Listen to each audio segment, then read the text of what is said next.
গ্রামের ছোট্ট একটা কুঁয়ে ঘর, সেখানেই থাকে রুমানা, একজন গরিব কৃষকের মেয়ে।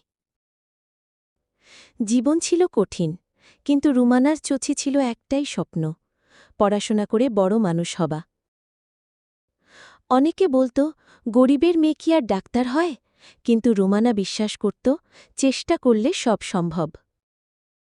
রুমানা দিনরাত পড়াশোনা করল, হেঁটে স্কুল, হেঁটে টিউশন, মায়ের পুরনো শাড়ি পরেই পরীক্ষায় গেল। শেষমেশ ফলাফল এলো, রুমানা A+ পেল। চারদিকে সবাই অবাক, রুমানার চোখে জল। বাবা মা তাকে জড়িয়ে ধরছে, আশেপাশের মানুষ হাততালি দিচ্ছে। আজ রুমানা মেডিটেলে পড়ছে, তার স্বপ্ন এখন শুধু নিজের নয়, পুরো গ্রামের আলোর পথ দেখানো। বড় হয়ে রুমানা হসপিটালে গরিব রোগীদের চিকিৎসা দিচ্ছে। গ্রামের শিশুরা তাকে দেখে অনুপ্রাণিত হচ্ছে।